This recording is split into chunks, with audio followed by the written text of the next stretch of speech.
Everyone, welcome to the next instalment. I'm just zooming in a little bit of this colouring page from Rooms of Wonder. As you can see, I'm fiddling around. We're going to be doing these three today, so I'm just fiddling around with those a little bit. So we're starting with this pendant. I'm going to try to see if I can get this to show up in as silver a little bit using the winterberry just to start with. We've done this sort of chain bit already, but we've got the clasp, and I'm thinking I'd quite like it to look silver, so I'm going to take this winterberry and really layer it up at the bottom and the top. Leave a little gap for shine and hope it looks a little bit silvery. It's very faint. I'm going to do the same thing here. So put some colour top and bottom and fade it towards the edge. Just hope that it shows up a little bit. And the same down here. Okay, that's all for that. We're not going to overly complicate it. Now we'll do our little plant next. Trying to choose a colour. I'm thinking maybe this colour might work. Yeah, let's use the savannah and do each little petal. Now I'm not going to worry about doing anything too special. I want the green to show up, so I'm just concentrating on that really,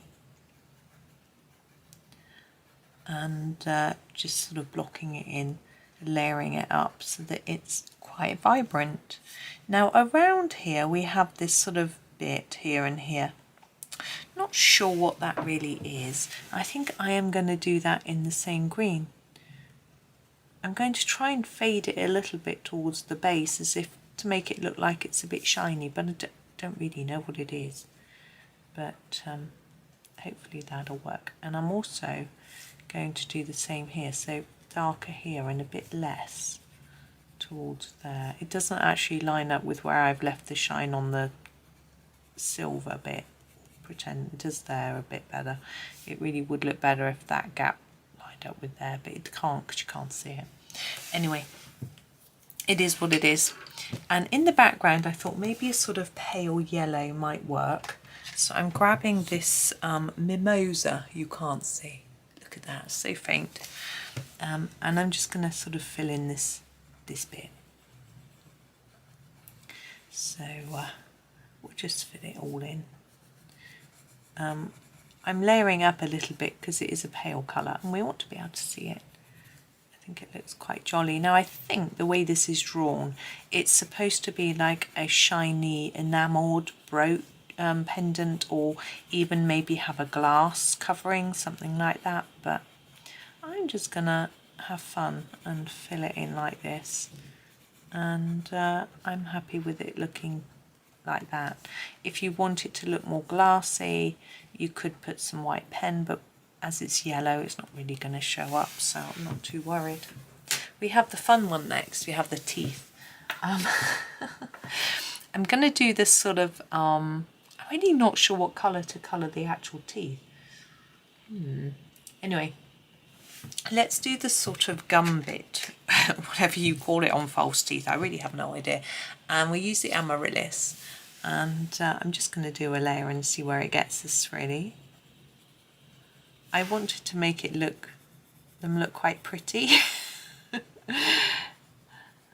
They're quite odd, aren't they? Because they're not false teeth, because false teeth wouldn't be hinged and joined like that. They're actually probably like those wind-up chattering teeth that you can buy.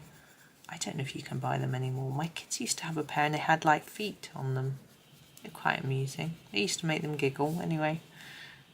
It's just gorgeous, isn't it, when you make little toddlers giggle and giggle. I'm making it darker here, as you can see. I think there might be more shadow, maybe even there a little bit too. And then at the bottom of here.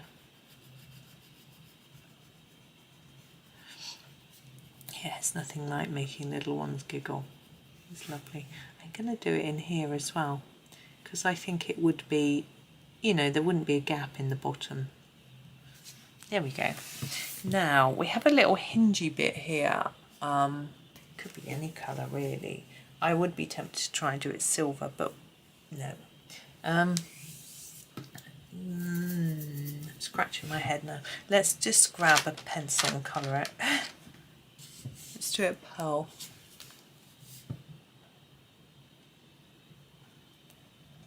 There we go. Now the teeth. I've been thinking about this. I thought I could do them cream because teeth tend to be slightly yellowed, but it's not very attractive, is it? So I decided that I'm going to just do them snow waffle, which is actually quite pink.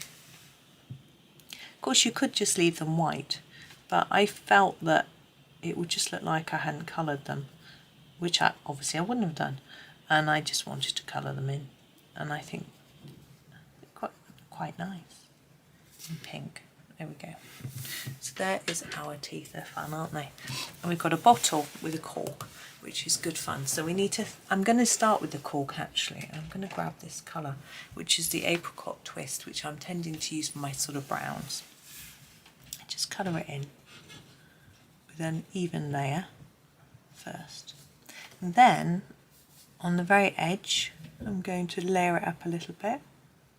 And on the other edge, and what that does is it gives it a more rounded look. And we can do the same in there. And we're just going to put a trace of this colour in there. We would see it through that neck of the bottle just a little bit. There we go. That's it, nice and simple. Now, we have a bottle that's got fluid in it of some description. Now, it's much easier, I think, to do a bottle that's coloured rather than see-through. Particularly on this page where we don't really want to do white because there's no background. So I am thinking about what colour my bottle is going to be, and I've decided that I'm going to use this viridi for the liquid and then make the bottle slightly lighter so that it looks like the colour of the liquid is slightly darkening the colour of the glass. So I'm going to colour this bit first with the viridi, which will be our darkest colour. And I've got these bits of label, so I'm going to try and avoid colouring those. Oh, I've gone out of the line, which I didn't want to do, but hey. Okay, and I'm thinking, is it going to be a bit darker down here, I am reckoning. Maybe on this side, just because of the way it's tilted. I also want to make sure it's all coloured in. Okay, and I'm going to pick this slightly lighter colour, which is of a similar sort of tone, called greenflower. It needs sharpening, and then I'm going to do the glass. Now we've got these circles here, as if I think that's shine. I'm going to try and avoid colouring those to make it give us that shine look. We need to colour that though. I'm hoping, because the colours are quite similar and of the same sort of tone, that it might just work.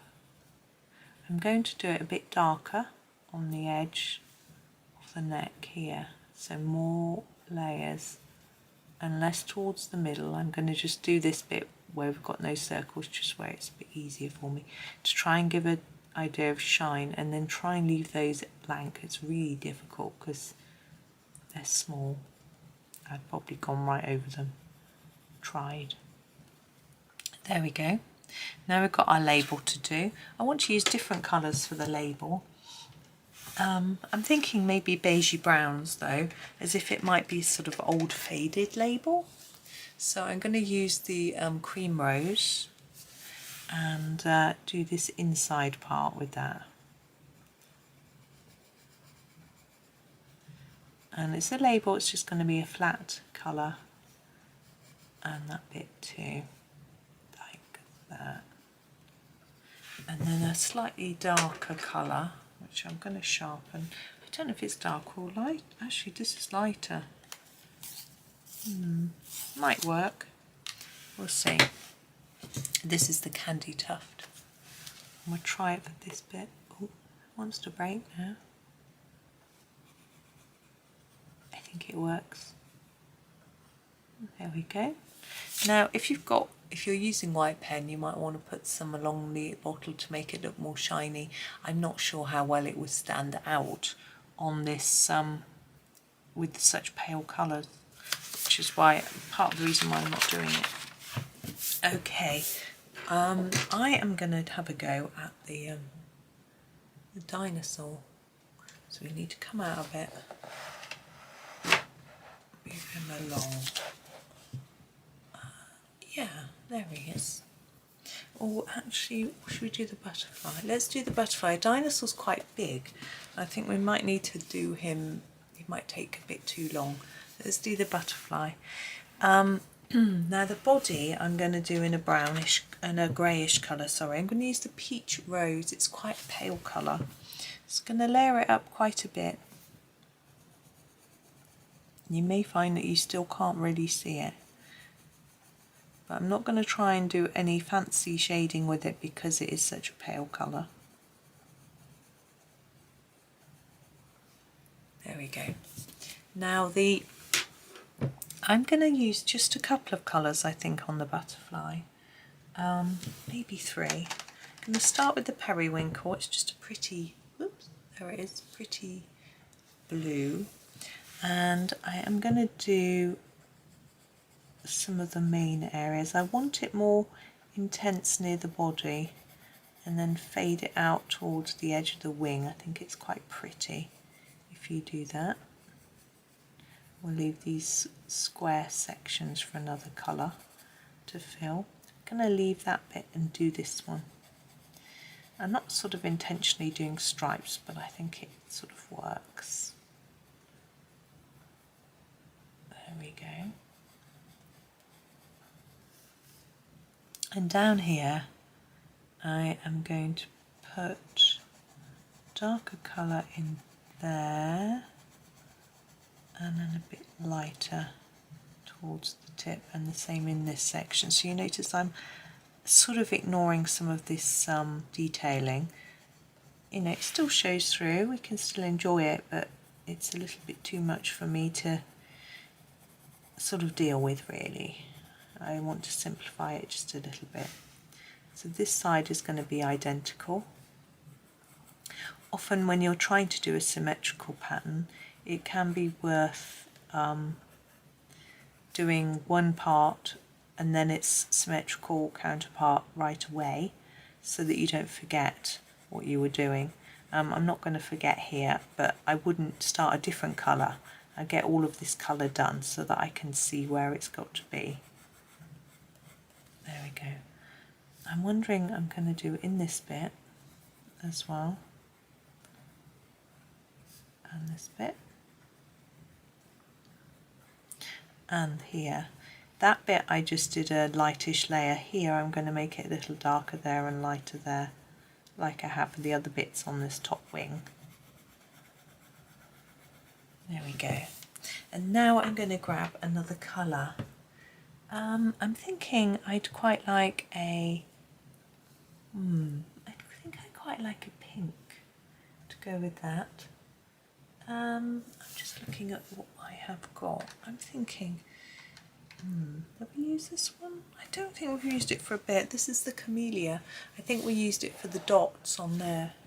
I just realised I zoomed out, didn't I, for the dinosaur. We could come in a little bit. So I'm going to do the same method here, where I put more layers near the body and less as we go out, like that. And the same here.